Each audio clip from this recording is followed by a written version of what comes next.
Economia que importa. Nova Manhã. Vamos de economia que importa, porque Marcela Cauati já está Cauati. Foi o que eu disse, não foi?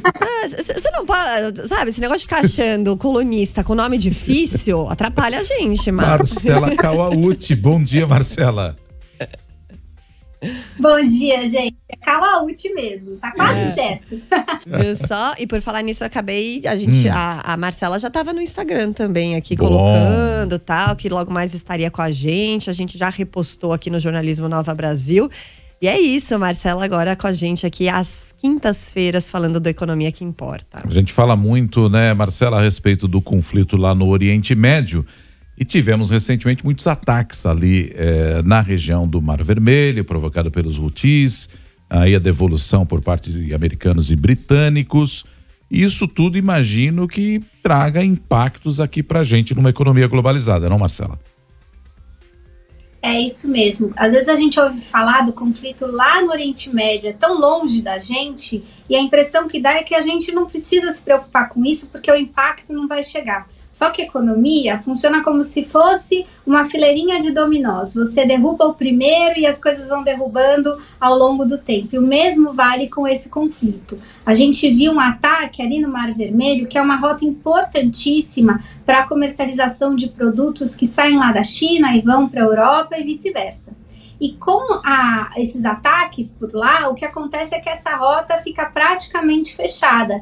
E aí as embarcações, elas precisam fazer um desvio lá por baixo da África, pelo Cabo da Boa Esperança. É um desvio que adiciona 10, 15 dias aí, mais de 6 mil quilômetros à rota comercial. Então, o que a gente tem visto é uma gama de atrasos das entregas de produtos, inclusive algumas fábricas na Alemanha, algumas fábricas de carro elétrico precisaram ser fechadas porque os produtos não chegavam, e a gente vê um aumento do custo do frete. Afinal de contas, né, a embarcação precisa fazer um desvio muito grande, só o que isso gera de combustível acaba fazendo com que fique mais caro. E aí, quando a gente fala de frete mais caro, a gente fala também de produtos importados mais caros. Só para ter uma ideia do número, né, o frete ali entre a China e Roterdã, na Europa, já aumentou mais de 300% desde o início do conflito lá no Oriente Médio, em outubro. É claro que não é tudo repassado por preço ao consumidor, mas parte disso é repassado sim. Primeiro a gente vai ver os dados na Europa, com inflação maior, afinal de contas a rota passa ali no quintal deles, né? Mas isso pode sim chegar no Brasil. Esse repasse para os preços ao consumidor, ele depende de alguns fatores. Em primeiro lugar, depende do tempo que durar esse conflito. A escalada das tensões geopolíticas aconteceu em janeiro, então a gente já tem aí 2 meses de encarecimento de frete. Isso é importante porque vai fazer com que a empresa que precisa embarcar esses produtos faça uma escolha. Será que eu posso esperar até esses preços baixarem, ou será que eu vou precisar embarcar tudo agora? Então, se esse conflito durar bastante tempo, o repasse acaba sendo maior.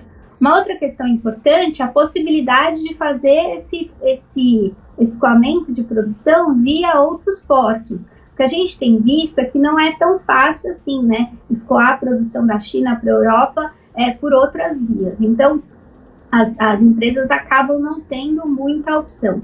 E o terceiro fator, que também atua de uma forma muito importante no repasse, é a questão da demanda aquecida. E a gente tem visto o mundo todo, Estados Unidos, Brasil, com a demanda aquecida, principalmente por conta do mercado de trabalho.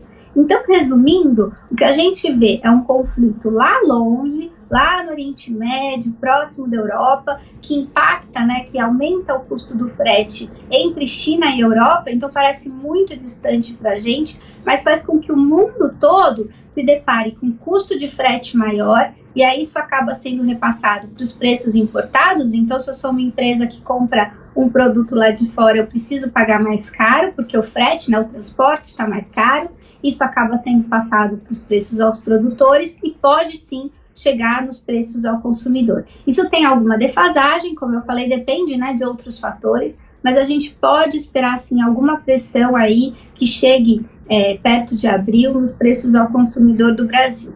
Não é expectativa de um repique de inflação, a gente não vai ver nada ali perto de 10% que a gente viu logo depois da pandemia, mas pode sim bagunçar um pouco o orçamento do consumidor aí no primeiro semestre. Sem contar, né, Marcela, que mesmo que a gente tenha o fim do conflito agora também, a coisa não é imediata, né? Porque junta também o conflito Rússia e Ucrânia, mais Israel e Hamas. Digamos que os dois terminassem agora. Você não teria uma retomada das ações como eram anteriormente de maneira imediata por uma série de motivos, né? Em economia, a gente fala que os efeitos são sempre defasados, que é exatamente o que você falou. A coisa acontece hoje, demora um pouco para passar. E a gente falou aqui do preço dos fretes, né? Eu foquei especificamente em uma variável, mas tem outras questões importantes. No Oriente Médio, se houver a entrada de outros países ali da região, que são produtores importantes de petróleo, a gente pode ver também um aumento dos preços de energia. Então, são várias questões importantes de uma guerra que acontece tão longe e que pode sim impactar no dia a dia do brasileiro. Marcela Kawauchi, economista da Lifetime Asset. Obrigado por hoje, Marcela. Semana que vem tem mais. Valeu, Marcela. Obrigada.